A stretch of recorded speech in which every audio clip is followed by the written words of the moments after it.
ഞാൻ അടിപൊളിയായിട്ടുള്ളൊരു ഫേസ് പാക്കുമായിട്ടാണ് വന്നേക്കുന്നത്. അപ്പം നിങ്ങൾ വിചാരിക്കും ഇന്നലെ പറഞ്ഞത് അപ്പം മോശമാണോ എന്ന്. അല്ല, അതും അടിപൊളിയാണ്, ഇതും അടിപൊളിയാണ്. അപ്പം നിങ്ങളൊന്ന് ചെയ്ത് നോക്കിയിട്ട് റിസൾട്ട് പറയണം കേട്ടോ.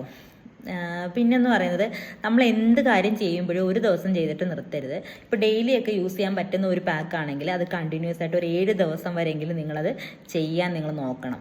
കാരണം ഒരു 5 അല്ലെങ്കിൽ 10 മിനിറ്റ് നമ്മുടെ സ്കിന്നിന് വേണ്ടിയിട്ട് നമ്മൾ എന്തായാലും ഒരു സമയം മാറ്റി വെച്ചെന്ന് പറഞ്ഞ് ഒരു കുഴപ്പവും വരത്തില്ല. അപ്പോൾ നിങ്ങളത് ഡെയിലി ഒന്ന് യൂസ് ചെയ്യാൻ നോക്കണം. എങ്കിൽ മാത്രമേ അത് നല്ലൊരു റിസൾട്ട് ഉണ്ടാകത്തുള്ളൂ. അപ്പം ഞാൻ ഇന്നലെ പറഞ്ഞതായാലും എല്ലാം അത് പക്ഷേ ഒരു ദിവസം ചെയ്തിട്ട് ഒരു ദിവസം ചെയ്യേണ്ട, അങ്ങനെ ചെയ്താൽ മതി. ബാക്കി ഇന്നിപ്പോൾ ഈ പറയുന്നത് ഡെയിലി ചെയ്യാം, ഒരു കുഴപ്പവും ഇല്ല. അതിനു മുമ്പ് ഞാനൊരു കറ്റാർവാഴയുടെ പറഞ്ഞതും അതും നല്ലതാണ്, ഡെയിലി ചെയ്യുന്നതിന് ഒരു കുഴപ്പവും ഇല്ലാത്തതാണ്.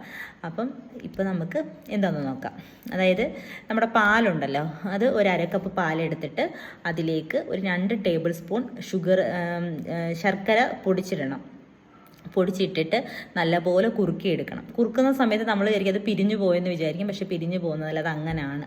അപ്പോൾ നമ്മുടെ ഈ ഷുഗറൊക്കെ കാരമലൈസ് ചെയ്യുന്ന ഒരു കളറിൻ്റെ ആ ഒരു കളറായിട്ട് വരും. അപ്പോൾ നല്ലപോലെ കുറുക്കി വറ്റി വരുമ്പോൾ അതിങ്ങനെ തണുത്ത് കഴിഞ്ഞിട്ട് അതെടുത്ത് ഫേസിൽ നല്ലപോലെ ഇട്ട് കൊടുക്കണം.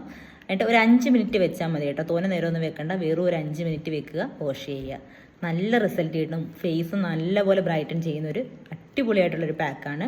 അത് ഡെയിലി ചെയ്യാൻ കേട്ടോ, ഡെയിലി ചെയ്യണം. ഡെയിലി ചെയ്തെങ്കിൽ മാത്രമേ നല്ല മാറ്റം ഉണ്ടാകത്തുള്ളൂ. നിങ്ങളൊന്ന് ചെയ്ത് നോക്ക് കേട്ടോ. നമുക്ക് പറഞ്ഞ അഭിപ്രായം ഒന്ന് എങ്ങനെ ഉണ്ടെന്നുള്ളത്. എനിക്ക് റിസൾട്ട് കിട്ടിയതാണ്, അതുകൊണ്ടാണ് ഞാൻ നിങ്ങളുമായിട്ട് ഷെയർ ചെയ്യുന്നത്. അപ്പോൾ നിങ്ങളൊന്ന് ചെയ്ത് നോക്കൂ.